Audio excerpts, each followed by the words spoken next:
हरि ओम। ओम गणानां त्वा गणपतिगुं हवामहे कविं कवीनामुपमश्रवस्तमं ज्येष्ठराजं ब्रह्मणां ब्रह्मणस्पदानशृण्वन्नोतिभिः सीदसादनम्। ओम श्री महागणपतये नमः। श्रुतिस्मृतिपुराणानामालयं करुणालयं नमामि भगवत्पादशङ्करं लोकशङ्करं। सदाशिवसमारम्भां शङ्कराचार्यमध्यमाम् अस्मदाचार्यपर्यन्तां वन्दे श्रीगुरुपरम्पराम्। ॐ श्रीशङ्कराचार्य स्वामिने नमः। ॐ सहना भवतु सहनो भुनक्तु सह वीर्यं करवावहै तेजस्विनावधीतमस्तु मा विद्विषावहै। ॐ शान्ति शान्ति शान्तिः। हरिः ओम श्री गुरुभ्यो नमः। हरिः ओम। नमस्ते महोदय। गुरुमूर्ति महोदय। नमस्ते सर। नमस्ते। बीजं मां सर्वभूतानां विद्धि पार्थ सनातनं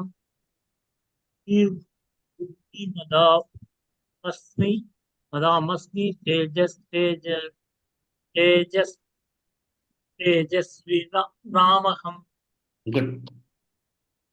श्रीलक्ष्मी भगिनी। नमस्ते महोदय। नमस्ते। बलं बलवताञ्चाहं कामरागविवर्जितं धर्माविरुद्धो भूतेषु कामोऽस्मि भरतर्षभ। गुड। शांति बद्री भगिनी। ये चैव सात्विका भावाः राजसास्तामसाश्च ये मत्त एवेति तन्विद्धि न त्वहन्तेषु ते मयि। राजसास् तामसाश्च। I heard it as shascha is sascha.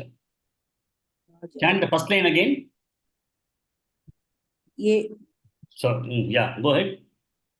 ये चैव सात्विका भावाः राजसास्तामसाश्च ये Tamasashcha. Sa S-E, not S-H-E. मशाश्च ये। Okay. Next. अनुपमा भट्ट भगिनी। The same shloka again. ये चैव सात्विका भावाः राजसास्तामसाश्च ये मत्त एवेति तान् विद्धि न त्वहन्तेषु ते मयि। Good. Next. श्रीमती भगिनी। नमस्ते महोदय। नमस्ते। त्रिभिर्गुणमयैर्भावैः येभिः सर्वमिदं जगत् मोहितन्नाभिजानाति मामेभ्यः परमव्ययम्। Good. Next. कृष्ण पावनी भगिनी। नमस्ते महोदय। नमस्ते। दैवी ह्येषा गुणमयी मम माया दुरत्यया मामेव ये प्रपद्यन्ते मायामेतां तरन्ति ते। Good. So we'll go to the next shloka today. New shloka today. Yeah. के ललिता भगिनी।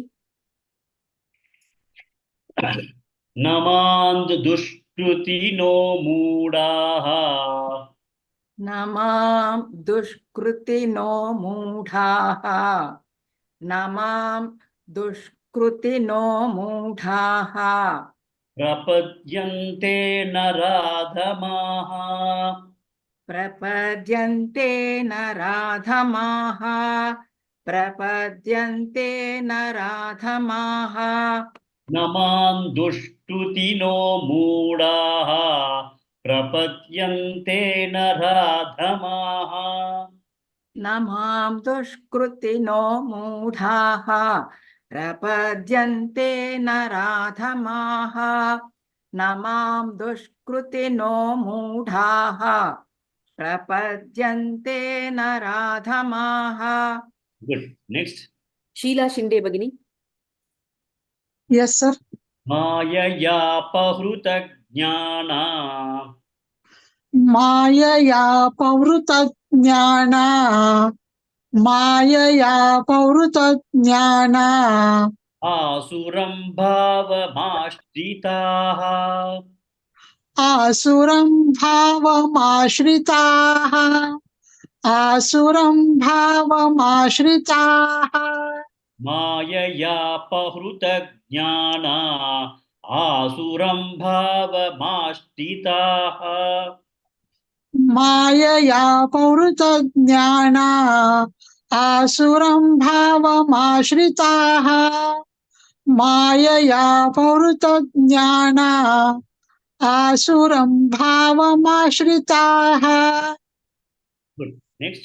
वीणा फानिश्री भगिनी नमां दुष्कृतिनो मूढाः प्रपद्यन्ते नराधमाः नमान् दुष्कृतिनो मूढाः प्रपद्यन्ते नराधमाः नमान् दुष्कृतिनो मूढाः प्रपद्यन्ते नराधमाः Good. Next. लक्ष्मी बीवी भगिनी माययापहृतज्ञाना आसुरं भावमाश्रिताः माययापहृतज्ञाना आसुरं भावमाश्रिताः माययापहृतज्ञाना आसुरं भावमाश्रिताः Good. Next. काश्मीरा भगिनी First line 2 times. नमान् दुष्कृतिनो मूढाः प्रपद्यन्ते नराधमाः नमान् दुष्कृतिनो मूढाः प्रपद्यन्ते नराधमाः Good. Next. राजेश्वरी शिवशंकर भगिनी The second line 2 times. नमस्ते सर माययापहृतज्ञाना आसुरं भावमाश्रिताः माययापहृतज्ञाना आसुरं भावमाश्रिताः Good. Next. शरद चवन महोदय The full shloka once slowly. नमां दुष्कृतिनो मूढाः प्रपद्यन्ते नराधमाः माया प्रहन्त ज्ञाना मायया अपहृत ज्ञाना मायया अपहृत ज्ञाना मायया अपहृत ज्ञाना ओके नमां दुष्कृतिनो मूढाः प्रपद्यन्ते नराधमाः मायायाः प्रतज्ञाना आसुरं भावमाश्रिताः Okay. Next. उषा श्रीनिवासन भगिनी The 2 lines slowly once. नमान् दुष्कृतिनो मूढाः प्रपद्यन्ते नराधमाः मायया प्रहृतज्ञाना आसुरं भावमाश्रिताः Good. Next. श्री लक्ष्मी भगिनी Full shloka once. Yes, sir. नमान् दुष्कृतिनो मूढाः प्रपद्यन्ते नराधमाः मायया प्रहृतज्ञाना असुरं भावमाश्रिताः Second line once again. मायया प्रहृतज्ञाना It's not आसुरं अपहृत. मायया अपहृत ज्ञाना. मायया पहृत करेक्ट सर मायया पहृत ज्ञाना आसुरं भावमाश्रिताः Correct. In the earlier you said asuram. You have to say asuram. Correct. आसुरं भावमाश्रिताः. Shall I repeat, sir, this line? Again, yeah. माययापहृतज्ञाना आसुरं भावमाश्रिताः. Good. Next. Is it right, sir? Yeah, perfect. Gurumurti Mahodaya.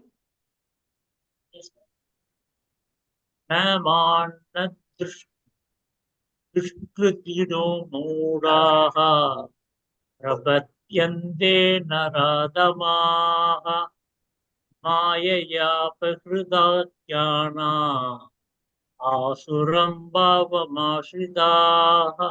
Good. Next. Srimati Bhagini.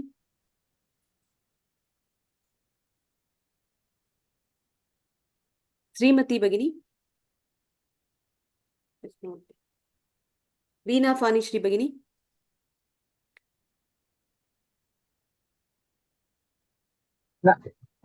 नमां दुष्कृतिनो मूढाः प्रपद्यन्ते नराधमाः माययापहृतज्ञाना आसुरं भावमाश्रिताः. Good. Next. K. Lalita Bhagini.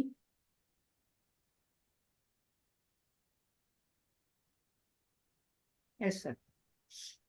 Naman dushkrutino मूढाः प्रपद्यन्ते नराधमाः माययापहृतज्ञाना आसुरं भावमाश्रिताः. Good. One more person. Krishna Pavani Bhagini. नमां दुष्कृतिनो मूढाः प्रपद्यन्ते नराधमाः माययापहृतज्ञाना आसुरं भावमाश्रिताः. Good. So in this shloka, he talks about those people who do not seek him. Who are those people? He says, na prapadyante, na mam prapadyante. They don't seek me. They don't worship me. Who are those people? Dushkrutinaha, naradamaha, Mudaha, Apaharda Jnana. So he is telling that there are four different, these kinds of people, they don't really seek out for me. Whereas the earlier shloka, he said, they are the ones who are able to see Bhagavan in everything, in all the things that they see Bhagavan, and they are able to even transcend the Maya and then understand the reality behind everything. We yesterday discussed at length about the reality of anything that we see is Ishvara. So we normally see only the superficial things as forms and shapes, and we are carried away by the forms and shapes. Once you are able to go beyond the forms and shapes and say that it is Ishvara's manifestation, then you are able to see, you are able to cross through the Maya and see the Bhagavan in everything. But these people, they do not see. Who are the Dushkrutinaha? Dushkrutinaha are people who are doing wrongful acts. Okay, people who have got who are carried away by their own sense pleasures, people who are always giving himsa to some people, who enjoy somebody in trouble, who is robbing people of whatever they have. So these guys are all wrongdoers. These wrongdoers are the people who will not be seeking out to God. They will not be able to think of God because if they know that everything is only manifestation of God and their life itself is only because of God, if they have that understanding, then they will look at everybody with a different kind of an eye. They look at humanity with lot of compassion, karunya will be there. But when they don't have, they are dushkrutina. Then mudaha. Mudaha are the people who are deluded people. They are not able to know what is right, what is wrong. They are not able to understand the reality of things. So mudaha. Naradamaha. Naradamaha is Adama. Adama is lowest. Lowest among people who are not seeking Bhagavan. They are not able to uplift them beyond thinking that the human life, they think it is only for the sake of just being born. They have to enjoy and then die. So their thought process is almost like, I will not even say thought process. Their life is almost like an animal. They just feel that it is all going to be the question of, I have no stakes in this. I just have to enjoy whatever is available for me. And then all these people are Mayaya Apaharudha Jnana. Their discriminative capabilities, their understanding capability has been robbed by Maya. Maya is that veil. Yesterday, I did not talk about two more things about Maya. Maya, we said, is a projection, like the way we have projection of our dreams, how we ourselves project. Maya is a projection of the world of things by God. That's what I told you yesterday. Maya has got two Shaktis. One is called Avarana Shakti, that is called veiling capacity. It will be able to put a screen on what is the reality, and then that's called Avarana Shakti. It will not reveal what is behind the screen. That is Avaranam Shakti. The other one is Vikshepa Shakti, which is capable of projecting something. You make your own projections. For that, the Avarana Shakti and Vikshepa Shakti, there is so I think some of the kinds of examples they talk about is that the in a dark alley when you're walking in the night, and then your mind starts looking at certain things, and then you see a snake there. But actually, it is a what is that? It is primarily a rope. A rope is there, but you see a snake. What happens is that you are not able, there is a kind of shielding. Something is happening that you are not able to see what is the truth of that. So you mistake a snake for a rope. So that is avaranam, that is, it is being hidden. So you have a wrong perception of what is the reality. The reality is a rope, but what you think is a snake. That is the avaranam. It is called, it is a wheeling capacity of Maya. The other one is that you see a pole and mistake that pole to be a person, a terrorist. That means you are projecting, you look at a pole, your mind projects that it is not a pole, it is a terrorist standing there with a gun. That is the way your mind projects. So Maya, capable of making these kinds of things, and then prevents us from actually knowing the reality. So most similarly, if you look at the reality around us, the reality is all Ishvara. So people, when they don't understand Ishvara, they are all only under the control or spell of Maya. So they have been robbed of their own capability of understanding what is right and what is wrong because of the Maya's power, and they don't know the reality. And then because of that, they have a tendency to behave like a asuras. Who are asuras? Asuras are the people who revel in the troubles of other people. If you look at asuras, even in the case of what is that? In Ramayana and all, we have seen these kinds of Shubhahu and Marichan and Tadaka, all of them are asuras. They will trouble people. They will go to the extent, to any extent of even killing people, troubling people, eating people. That is an extreme thing that we are talking about. But Asura Bhava, in the case of human beings amongst us, also is that those people who revel in terms of sufferings of others, they do a lot of wrong things. They indulge in wrong practices. They indulge in things which will make people's life difficult. So that is the kind of inclination that these people have. Bhavam, Asura Bhavam, Ashritaha. They try to get tendencies towards behaving in that kind of a person. And these are all because of the Dushtutinaha. They are all because of wrongdoings. Wrongdoing need not be only in the current life, it could have been also carried over from the previous life. In fact, Bhagavan has given us this life only to ensure that we are able to correct certain things, that whatever we can correct and then start moving progress forward. But still, if somebody was able to be lucky enough to get that life of a human being, and he is not able to use that good life in terms of doing sukrita, it's of dushkrutinaha, if he had become sukritinaha, it could have been different. But still, that person continued his wrongdoings. Okay, then once his levels of papas or wrongdoings are more higher, then the next janma may not be a human being also for him. If you look at that way, there are 8.3 million creations of living things by God. Out of the 8.3 millions of living creatures, including a worm or an elephant or a lion or a mosquito or a spider or whatever you can think of, 8.3 million of these kinds of different species of living things, organisms in the world, human being is only one. And we have been lucky enough to get this particular life. Only in the human form, we are able to ask, how did the creation come from? Where did this creation come from? Where was the universe? Who created the universe? What is part metaphor? what is dream metaphor, what is spider metaphor. All these things are possible only in our human being, as a human being. I don't think a dog is going to think, oh, who created the earth, who created the world, and where did water come from. I don't think they have got the capability. We have been blessed that as a human being, we have been blessed that we can think that who created this earth, then who created this world. Now, today, we are also in a position to discuss that if we can start uplifting our own journey spiritually, we ourselves can go to the level of God. That is the way we are able to think.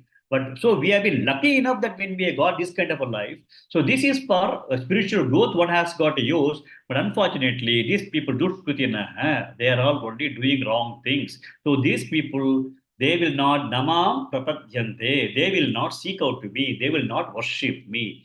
That is what Bhagavan says about these kinds of people. This is only to tell that we are supposed to be understanding that we need to start leading a different life, and this kind of life is something that we are not supposed to emulate. That is what we are not supposed to get robbed by Maya, Apurada Jnana. Our discriminative capability should not be robbed by Maya. We have to look at it from the perspective of everything is Ishvara. Whatever I see is Ishvara. That bhava has to be cultivated. We have to see the gold in the necklace. We have to see the clay in the pot. So we have to start looking at the reality. Like a doctor will start looking at some problem, and we may think it's a small tumor, but he'll be able to get into the depth of that at cell level and say that this is what it is. So he transcends many of these things and goes to understand what is the reality of that to understand what it is. Similarly, we also have to now start looking at it from philosophical and spiritual perspective, go beyond what we see to understand reality of existence of everything. So that is what he's just giving an example, telling that people who are wrongdoers will not be able to seek out to be or pray me. The next shloka, he's going to talk about people who are seeking out to him, who are all there. Yeah, next. Mrinalini Gopalan Bagini. Chaturvidha bhajante mam. Mrinalini Gopalan Bagini. Okay, Sharat Chavan Mahodaya. Chaturvidha bhajante mam. Chaturvidha bhajante mam. Chaturvidha bhajante mam. Jana sukruti no Arjuna. Jana sukritino Arjuna. Chaturvidha bhajante mam. Jana sukritino Arjuna. That whatever you say that Arjuna is only Arjuna, no doubt about that. But that A should be lopa, it should be hidden. You should say Sukrit no Arjuna. Okay. Chaturvidha bhajante mam. Jana sukritino Arjuna. Correct. Good. Next. Sheila Shinde Bagini. Yes, sir. Arto jignasurartarti. Arto jidnyasurartharthi. Arto jidnyasurartharthi. Jnani cha bharatarshaba. Jnani cha bharatarshaba. Jnani cha bharatarshaba. Arto jignasurartarti. Jnani cha bharatarshaba. Arto jidnyasurartharthi. Jnani cha bharatarshaba. Arto jidnyasurartharthi. Jnani cha bharatarshaba. Good. Next. Kashmira Bagini. Chaturvidha bhajante mam. Jana sukruti no Arjuna. Chaturvidha bhajante mam. Jana sukritinarjuna. Chaturvidha bhajante mam. Jana sukritinarjuna. Good. Next. Lakshmi Bibi Bagini. Arto jignasurartharthi. Jnani cha bharatarshaba. आतो जिज्ञासुरर्थार्थी ज्ञानी च भरतर्षभा आतो जिज्ञासुरर्थार्थी ज्ञानी च भरतर्षभा. Next. Rajeshwari Shivashankar Bhagini. First line 2 times.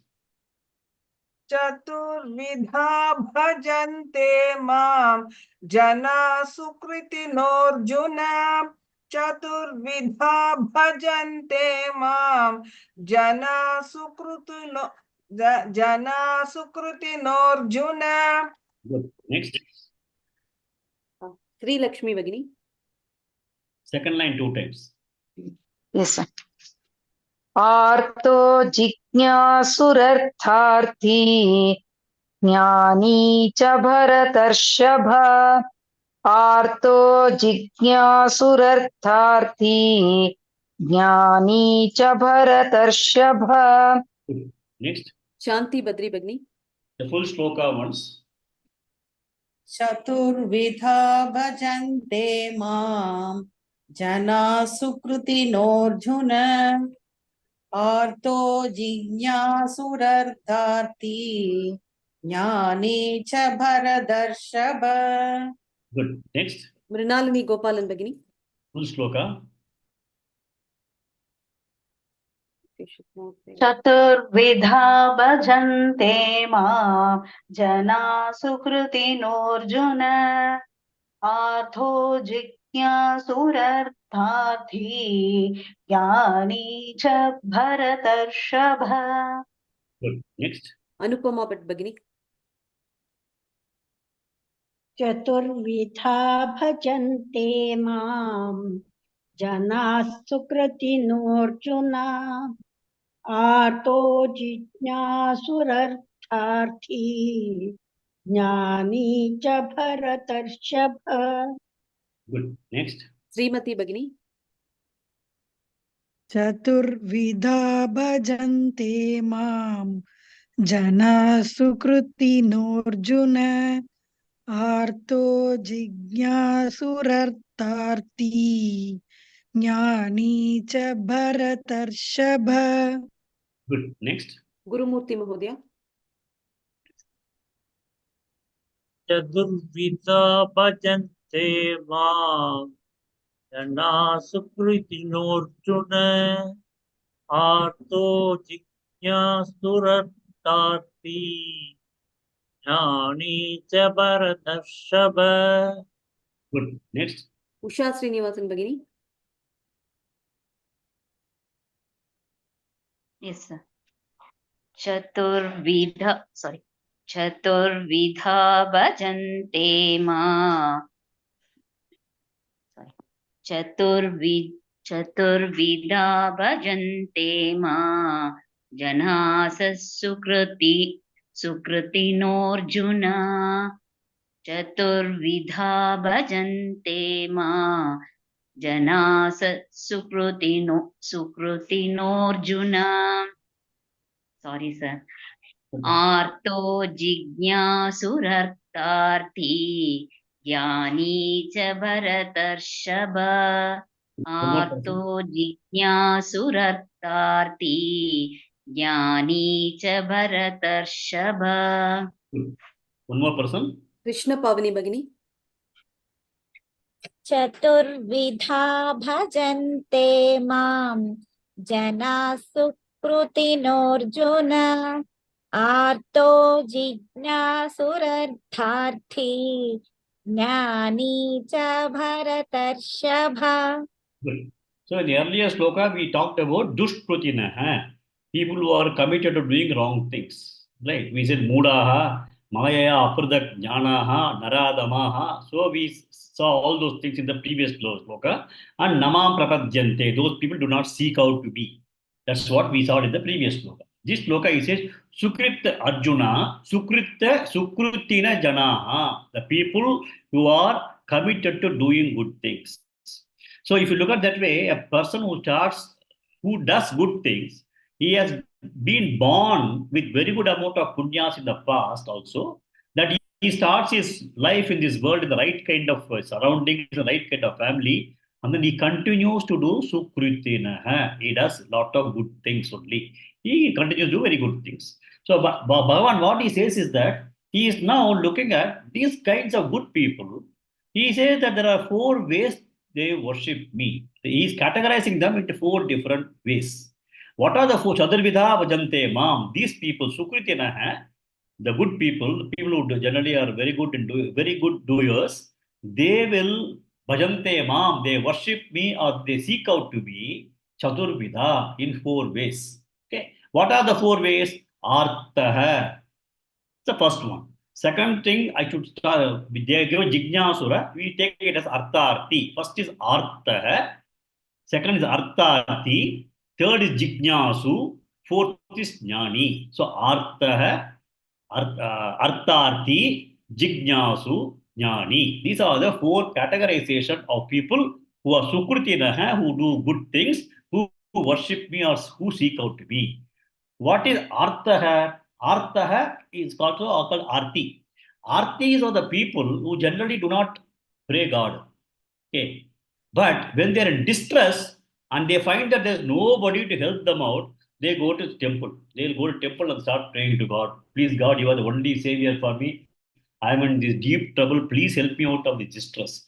So these people, they think of God, they think of Krishna only when they are in distress. Distress can be anything. Distress can be they would have met with big accident, they start praying God. Shankaracharya in his Bhashyam, he said that those days, 1,500 years ago, when people are walking in the forest, suddenly they'll come out of see a tiger. That time nobody can help. That time they'll start worshipping God. He says that is the kind of arti. Only when they have a situation where nothing in this world to their knowledge can help them, they go to God and say, please God, please help me. And Bhagavan says, they are also good people. People who are praying me only in distress, he said they are also good people. The second kind of people are Artha-arti. Artha-arti is a person who is always seeking blessings. See, the first category is distress. Only in distress he'll go to God. Otherwise, he will not even go to temple. He will not even go and have vibhuti or whatever small rituals they have as per their own home tradition. He will not do anything. In the mornings, everybody in our culture do something. After having a bath, they go to the altar and then at least for 5 minutes they spend time over there or pray God for everything that is good. Somebody says, okay, God, thank you very much. You have given me the life of a human being, this Janma. I'm good that I am not a dog. I was not born a dog. At least that kind of thought process comes to some people. So, but the Arti does not even think of God till such time he's in distress. But the Arti, he continuously seeks blessings. There are most of the people you see that whenever they pray God, there will be an application form. The application form will be that Bhagavan, please take care of this. Bhagavan, please take care of that. Bhagavan, please take care of that. And some people, even when they do business, they think, Bhagavan, if I get 5 lakhs of profit, I give you 5,000 rupees. They think that Bhagavan is a kind of government officer that 5,000 rupees bribe you give, you get 5 lakhs of rupees. So this is also one category of people, is Artha-arti. Whenever they are in need of some blessings for their own personal selfish interest, at that time they come and then say, oh God, please help me out. They are good people only. But Bhagavan does not say that they are bad people. He is very happy that these people are also coming to them and then seeking his blessings. But these people have got a prayerful attitude to God with a primary intention that they have got money, they have got people, they have got factory, everything. But they also feel that there's one more factor that is there which is beyond their control, and that factor is with Bhagavan. So I'll go and pray Bhagavan. I'll pray to Tirupati that I'll come there after my new project is already, I get a signature done for the new project which owns the company. I'll come to Tirupati and offer 10,000 rupees. That is where they are. I'll do Khajana Utsavam there. My son gets married, I'll do Khajana Utsavam there. So this is called Artha-arti. There is always a kind of a bargaining. Bhagavan, I am doing this, you do this for me. So that is Artha. He wants blessings for his own personal sake. So he says Bhagavan accepts them also. So Artha, Artha-arti. The third person is a Jignasu. Jignasu is a seeker. Jignasu understands that there is a God. I have to understand God. I have to see how I will be able to utilize this time to know how to understand God. What is that I should do? So he's a Jignasu. He's a seeker of God. He wants to understand God. He wants to have a knowledge of God. He's called a Jignasu. So if you look at that way, most of us should be falling in the category of either Artharthi or Jignasu. Okay, that is the category I think most of us will be falling. I don't know, maybe some of you will be higher also, but this is the order. First is Arti, Artharthi, Jignasu. Then a Jignasu, a seeker of the God, with all the things that we had talked about in the earliest chapters of Bhagavad Gita, then he does the meditation also. He is able to understand everything, and then he is able to dhyana, contemplate on Ishvara, and then he is able to have enlightenment. Then he becomes a jnani. This chapter itself is called Jnana Vijnana Yogam, that is knowledge, indirect knowledge, and immediate knowledge. So this jnani has got that knowledge. What is that knowledge? Knowledge is not the knowledge of physics, chemistry, or engineering. No. Knowledge about the self, knowledge about the Ishvara, knowledge that the self is same as Ishvara. That is the knowledge this particular person has got. So this is a person who is the highest level of person who is able to get enlightenment in this life itself, and he is also able to worship God. So these say that there are four different classification of Sukritena, Arti, Artharti, Jignasu, Jnani, Bharata, the strong, the Rishabha among the Bharata. These are the four ways of classification of people. That is the way they bhajante mam, they seek out to be or they worship. Sukritena, good people, people are doing good things. So he is now talking about categorization or categorization. Bhagavan does not need to have a categorization. For Bhagavan, it is all same. But he is teaching Arjuna. So when you start teaching somebody, you may have to teach them so that they'll be able to understand. We always want to have bucketing. Okay, Bhagavan, in fact, in one of the previous chapters, he said that you should not do categorization of people. Categorization means that you say somebody is good, somebody is bad, and once you categorize, you will, supposing you categorize somebody as good, then whatever bad things that they do, you will not recognize. Somebody is bad if you categorize, whatever good things and good values they have also, you will not recognize. So he says, do not categorize. But here, for the sake of understanding Arjuna, he says that we need to look at the people who are Sukritanaha into four of them. Arti, Artharti, Jignasu, and Jnani. So these are the four things that he said. Chaturvidha bhajante mam jana Sukritinaha Arjuna, Artha, Jignasura, Jignasu, Artharti, Jnani, Bharat. That's what he said. These are four different classifications. Next. Hey Lalita Bhagini. Teshang Jnani Nitya Yukta. Teshan jnani nityayuktaha. Teshan jnani nityayuktaha. Eka Bhaktir Vishishyate. Eka bhaktir vishishyate. Eka bhaktir vishishyate. Teshang Jnani Nitya Yukta. Eka Bhaktir Vishishyate. Teshan jnani nityayuktaha. Eka bhaktir vishishyate. Teshan jnani nityayuktaha. Eka bhaktir vishishyate. Good. Next. Sheila Shinde Bhagini. Priyo hi jnani notyartham. प्रियो हि ज्ञानिनोत्यर्थम् प्रियो हि ज्ञानिनोत्यर्थम् Aham sacha mama priyah. अहं स च मम प्रियः अहं स च मम प्रियः Priyo hi jnani notyartham. Aham sacha mama priyah. प्रियो हि ज्ञानिनोत्यर्थम् अहं स च मम प्रियः प्रियो हि ज्ञानिनोत्यर्थम् अहं स च मम प्रियः. Next. Sri Lakshmi Bhagini. Teshang jnani nitya yuktah. Eka bhaktir vishishyate. तेषां ज्ञानी नित्ययुक्तः एकभक्तिर्विशिष्यते तेषां ज्ञानी नित्ययुक्तः एकभक्तिर्विशिष्यते. Next. Anupama Bhatt Bhagini. प्रियो हि ज्ञानिनोत्यर्थम् अहं स च मम प्रियः. प्रियो हि ज्ञानिनोत्यर्थम् अहं स च मम प्रियः प्रियो हि ज्ञानिनोत्यर्थम् अहं स च मम प्रियः. Good. Next. Shanti Badri Bhagini. First line 2 times. तेषाञ्ज्ञानी नित्ययुक्तः एकभक्तिर्विशिष्यते.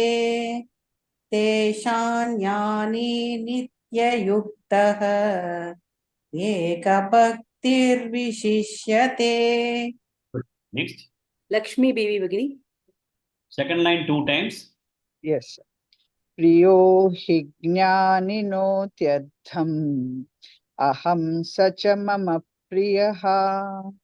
प्रियो हि ज्ञानिनोत्यर्थम् अहं स च मम प्रियः. Good. Next. Gurumurthy Mahodaya. Both the lines once. येषां ज्ञानि नित्ययुक्त एकभक्तिर्विशिष्यते प्रियो हि ज्ञानिनोत्यर्थम् अहं स च मम प्रियः. Good. Nitya Yuktaha. Okay. Yeah. Next. Rajeshwari Shivashankar Bhagini. Full shloka. तेषां ज्ञाने नित्ययुक्तः एकभक्तिर्विशिष्यते प्रियो हि ज्ञानिनोत्यर्थम् अहं स च मम प्रियः. Good. Next. Kashmira Bhagini.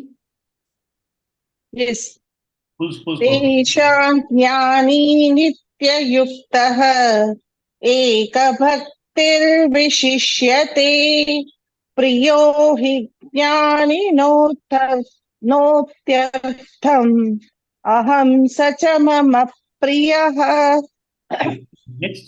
Mrinalini Gopalan Bhagini.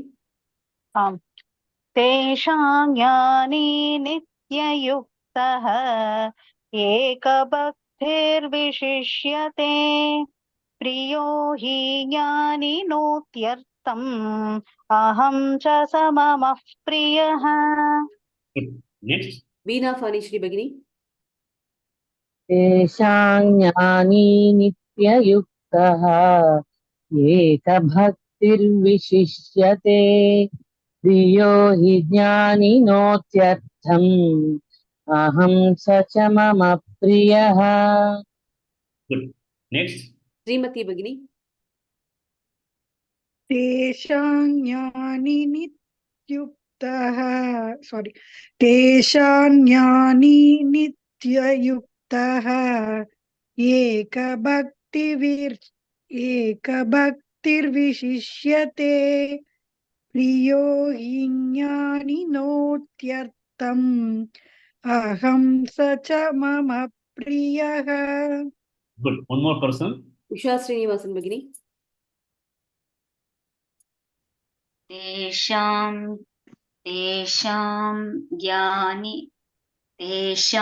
ज्ञानी नित्ययुक्तः एकभक्तिर्विशिष्यते प्रियो हि ज्ञानिनोत्यर्थम् अहं स च मम प्रियः. So now if you look at that, he says Tesham. Tesham means amongst them. What is amongst them? Amongst whom? Amongst Arthati,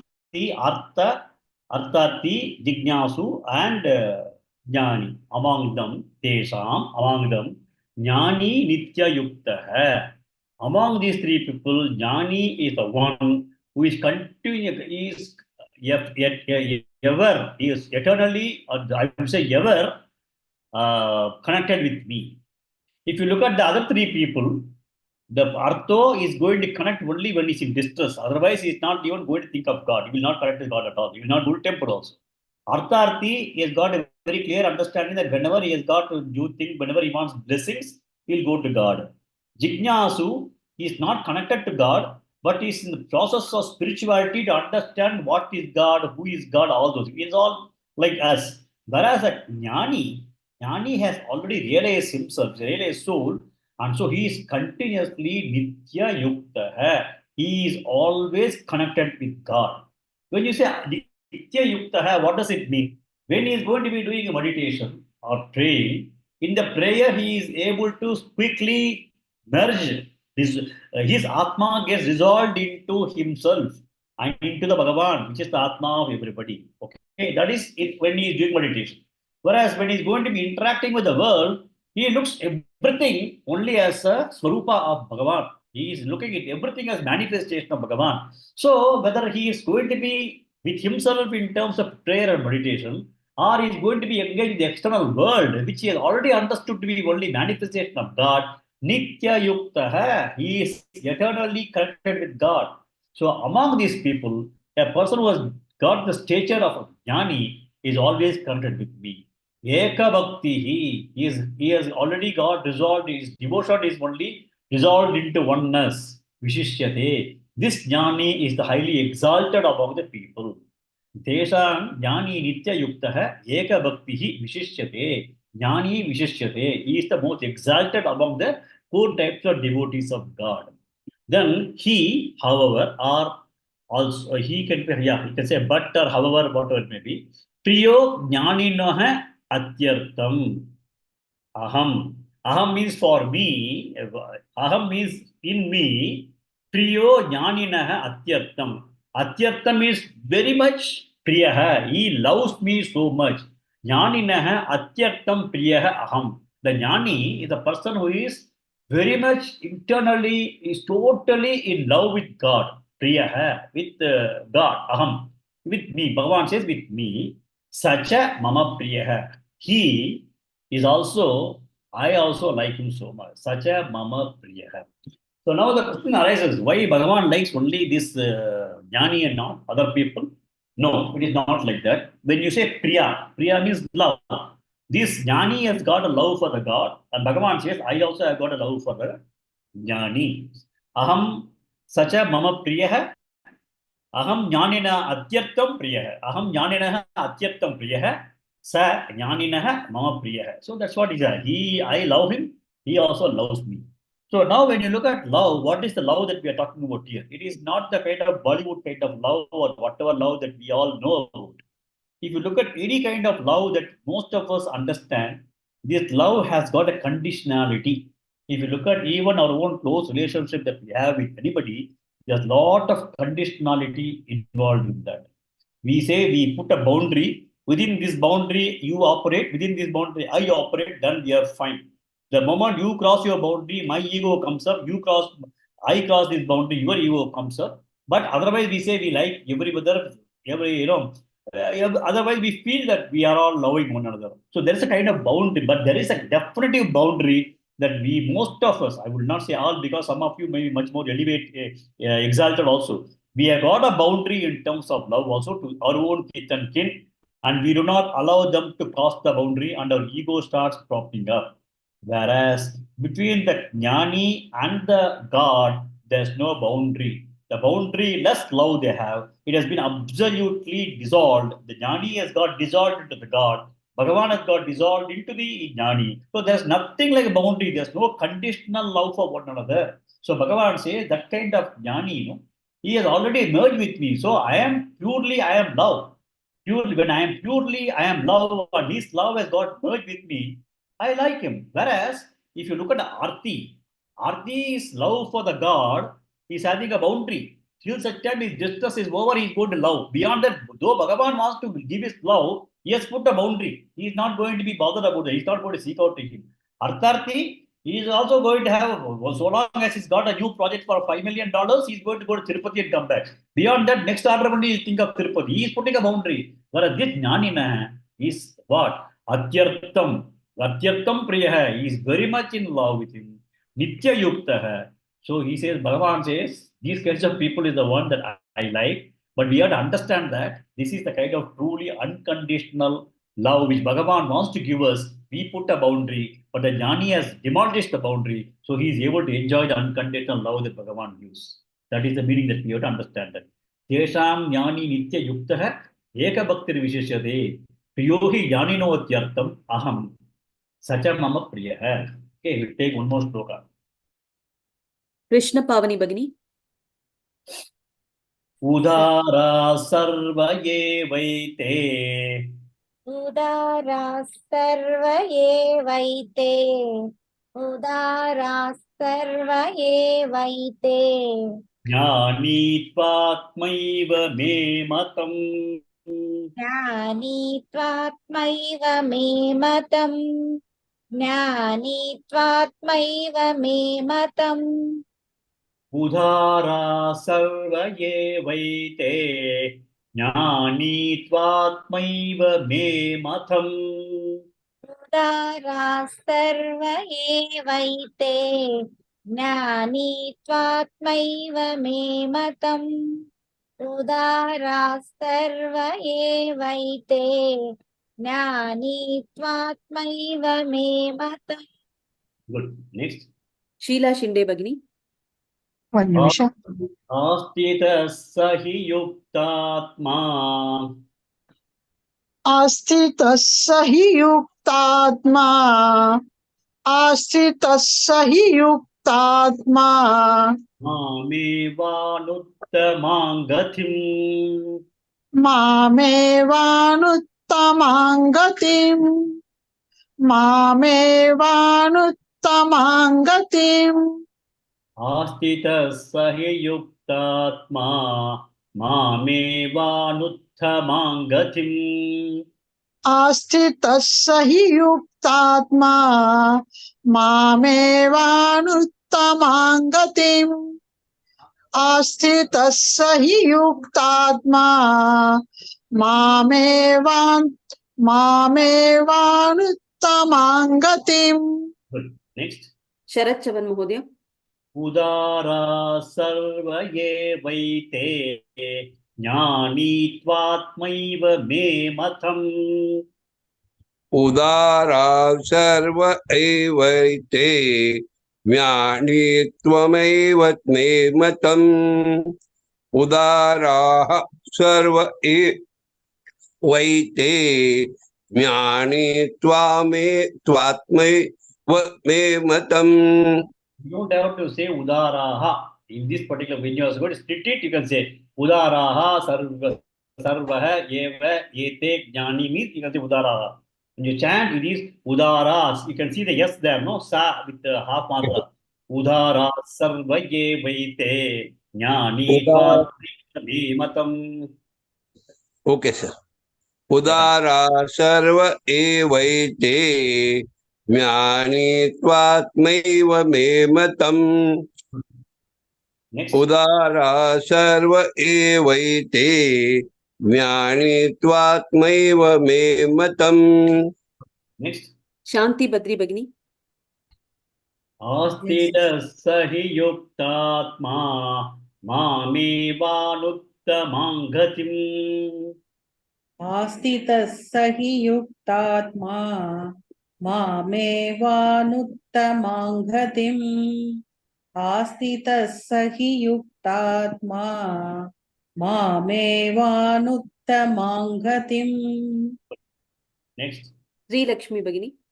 The full shloka once. Yes, sir. Udara sarva evaite ज्ञानीत्वात्मैव मे मतम् आस्थितं स हि युक्तात्मा मामेवानुत्तमां गतिम्. Good. Next. Kashmira Bhagini. Yes. उदारा सर्व एवैते ज्ञानीत्वात्मैव मे मतम् आस्थितः स हि युक्तात्मा मामेवानुत्तमां गतिम्. Good. Next. Gurumurti Mahodaya. उदारा सर्व एवैते ज्ञाने त्वात्मैव मे मतम्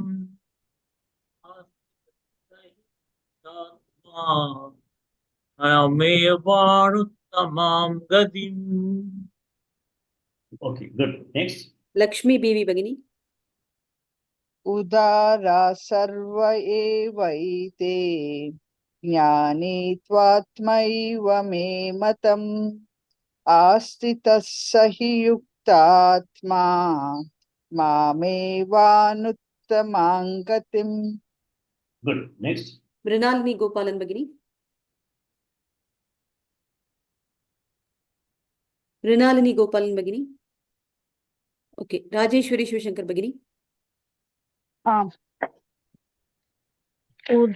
उदारा सर्व एवैते ज्ञानी त्वात्मैव मे मतम् आस्थितः स हि युक्तात्मा मामेवायुत्तमां गतिम्. Next. Rajeshwari Shivashankar Bhagini. उदारा सर्व एवैते ज्ञानित्वात्मैव मे मतम् आस्थितः स हि युक्तात्मा मामेवानुत्तमं गतिम्. Uttamang gatim. मामेवानुत्तमां गतिम्. Okay, good. And one more person. Lakshmi Bibi Bhagini. Okay. उदारा सर्व एवैते ज्ञानी त्वात्मैव मे मतम् आस्थितः स हि युक्तात्मा मामेवानुत्तमां गतिम्. Okay, so we'll go to the meaning of this shloka. Udara sarva ete. Udara sarva ete means ete means all these people. We have talked about the 4 different devotees of Bhagavan. So Udaraha, all of them are exalted. Udaraha means exalted. They are all the spirituality. They are all people who are devoted to me. Udaraha. Even the person Arti, who only thinks of God at the time of distress, even those kinds of artists, Bhagavan has been so kind enough in accepting him as his devotee. So he says, Udaraha sarva yete. All these people are exalted. Yeah. Jnani tu, however, Jnani eva, only Jnani, Atma eva me matam. That Jnani, in my opinion, is already merged in my own Atma. He is my Atma itself. However, Jnani tu, Atma eva me matam. My considered view, Bhagavan's view has got to be the ultimate view. He says that he is my Atma itself. Bhagavan says, Jnani is my own Atma. Though everybody else is also exalted people, or Sukrutinaha, these 4 different classifications of devotees, all of them are Udaraha, exalted. But Jnani, as a person, my Atma eva me matam. That is what is my considered opinion. Astitaha Yuktatma, the one who is already merged with the Yuktatma, Astitaha, he has already reached me. And then, Mameva Anuttamang Gatim. He says that only I am the ultimate thing to be reached. He does not look beyond me. And he has already reached me. And he also knows that he has got nothing more to reach. Mave Anuttamang Gatim. That is the ultimate abode is only this. There's no more there. This is only a milestone. I need to go to the next destination. No. For him, he knows that Bhagavan Lord Krishna is the only ultimate Gati, Uttamang Gatim. Astitaha Yuktatma, he has already reached that particular place. And my Atma is also his Atma. Jnani is also my Atma. That is what is my considered opinion. That's what Bhagavan says in this particular shloka. I think it's time now for us to quickly wrap up. Namam dushkrutino moodaha prapadyante naradhamaha Mayaya pahruta jnana asuram bhavamashtritaha chaturvidha bhajante mam Jana sukriti norjuna arto jignāsurartharti jnani ca bharatarshava teshan jnani nitya yuktaha eka bhaktir vishishyate priyo hi jnaninotyartham aham sacha mama priyaha udara sarva evaite ज्ञानी त्वात्मैव मे मतम् आस्तितः स हि युक्तात्मा मामेवानुत्तमां गतिम् ॐ पूर्णमदः पूर्णमिदं पूर्णात् पूर्णमुदच्यते पूर्णस्य पूर्णमादाय पूर्णमेवावशिष्यते ॐ शान्ति शान्ति शान्ति